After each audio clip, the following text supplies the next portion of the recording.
Hugo Strange remplissait nerveusement les pages de son carnet. La machine est terminée. Mais comme je le craignais, le quartz s'avère être un transformateur médiocre. C'était le cas de le dire. La machine dans laquelle se trouvait justement le quartz explosa. Hugo Strange en conclut qu'il lui fallait trouver une meilleure pierre. Un peu plus tard, Selina Kyle contemplait avec envie l'éclat d'un gros diamant. Elle s'apprêtait à minauder autour d'un garde pour gratter quelques infos sur le dispositif de sécurité, lorsqu'elle aperçut un petit homme chauve muni d'une étrange arme. Vous aurez reconnu Hugo Strange. Il tirait sur quiconque se tenait sur son chemin. Inutile de pleurer, mon garçon.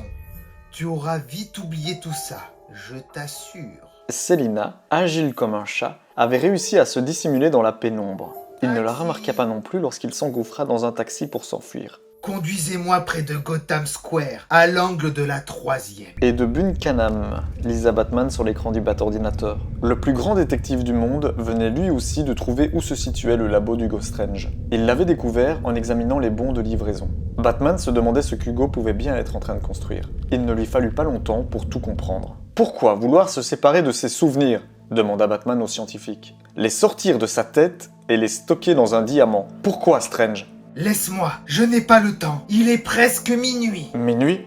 C'est l'heure où... Mon Dieu, Strange, il s'agit de ton fils, c'est ça ? Une puissante migraine immobilisa Hugo. Avait-il en plus une hallucination ? Non, ça se passait réellement. Cette coquine de Catwoman était là et profitait de la confusion pour lui piquer son diamant. Il ne la laisserait pas faire. Hugo orienta le canon laser de sa nouvelle invention sur la chapardeuse. Il l'alluma, mais n'avait pas envisagé que Batman allait s'interposer.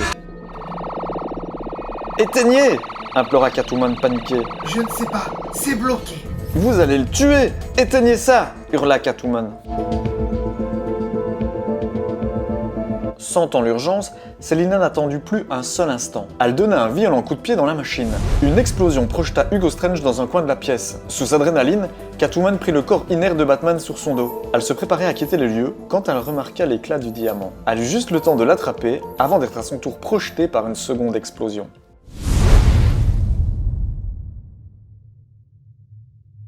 Hugo Strange errait dans les rues de Gotham. L'ambiance qui régnait dans la ville lui donna un goût de déjà-vu. Il lui rappela ce qui s'était passé l'année dernière, la nuit de la Saint-Sylvestre. À nouveau, les Gothamiens se préparaient à lancer le compte à rebours qui allait les propulser dans une nouvelle année.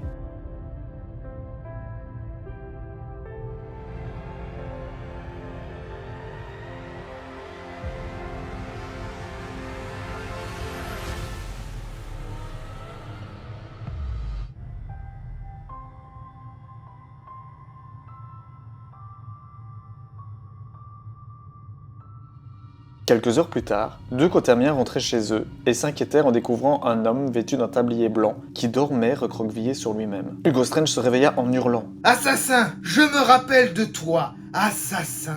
Il se jeta à son cou pour l'étrangler. Affolée, la femme prit la fuite. Hugo Strange lui cria quelque chose de très étrange. Il lui cria ceci. « Non, David, où t'en vas-tu ?» Strange se leva pour la rattraper. « David, ne t'enfuis pas, tu es mon fils, je ne te ferai jamais de mal. » Laissons Hugo Strange à son délire et rendons-nous au domicile de Selina Kyle. Un sourire se dessinait sur son visage. La nouvelle année commençait en force pour elle. Dans sa main, un énorme diamant.